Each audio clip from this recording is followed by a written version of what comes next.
Olá, amigos, tudo bem com vocês? Em 1789, você sabe, rolou a Revolução Francesa, um fato histórico indiscutivelmente marcante, né? Tanto é que assinalou o início da Idade Contemporânea. A Revolução Francesa é considerada como um dos fatos históricos mais importantes da Idade Contemporânea. Mas vamos lá. Não é? A grande questão é, o que estava acontecendo no mundo na mesma época em que estava ocorrendo a Revolução Francesa lá na Europa? Boa pergunta, não é? Vamos dar um giro pelo planeta, um giro histórico? O que acontecia no mundo, né, enquanto a Revolução Francesa rolava na Europa? Lá no Haiti começava o movimento de independência. Nessa época aí da Revolução Francesa, Jean-Jacques Dessalines conduzia a luta de independência do Haiti, que viria a ser a primeira colônia da América Latina a se tornar independente. Participantes da Revolução Francesa, na época republicana, inclusive apoiaram aí, né, os jacobinos apoiaram a independência do Haiti.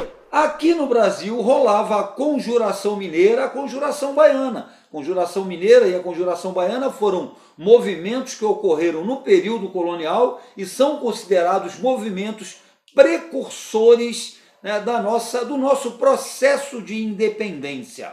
Na Inglaterra rolava a Revolução Industrial, já estava indo para a sua segunda fase, não é? Aquela fase em que já são introduzidas novas fontes de energia, eles vão além do carvão, já começam a usar a eletricidade. Então a Inglaterra já estava aí para lá da primeira fase da sua Revolução Industrial. Na Rússia rolavam rebeliões camponesas contra o czar. A Rússia foi um país agrícola até o início do século XX, controlado aí por uma aristocracia, né? Havia uma grande concentração da propriedade rural. Ali os camponeses já se rebelavam, reivindicando reforma agrária, reivindicando terra. Tá? Uma das rebeliões que ocorreu aí nesse período foi a chamada Rebelião Pugachev.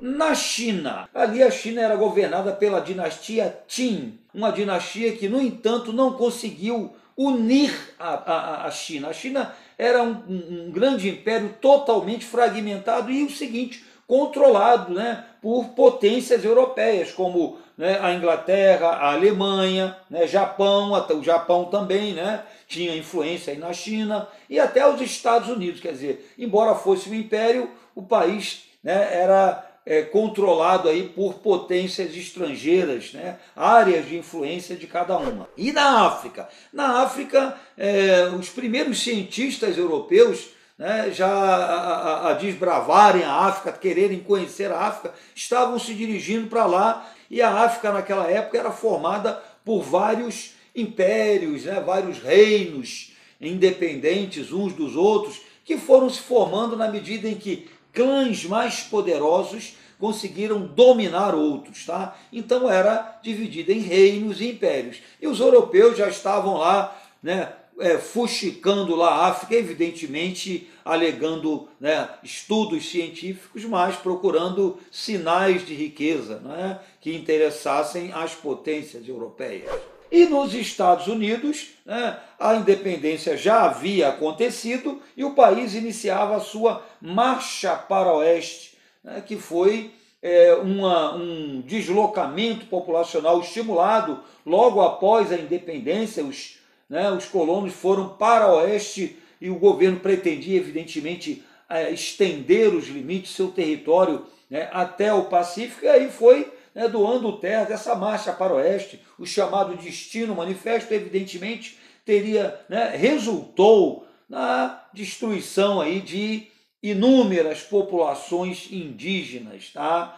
Então é isso aí, gente. A gente encerra aqui esse giro histórico concomitante à época em que ocorreu a Revolução Francesa e a gente vai voltar com outras edições aí. É muito importante para a gente ter uma visão global da história, uma visão de coexistência do processo histórico. Tá? Então a gente vai voltar aí com outro giro histórico, né, escolhendo uma outra data importante da história, e a gente vai fazer essa turnê relâmpago aí, para saber o que rolava no planeta. Estou aguardando a sua sugestão. Não deixa de se inscrever, não deixa de comentar e de visitar o nosso Instagram, tá bom? Tá muito cheio de novidade aquilo lá. Um grande beijo.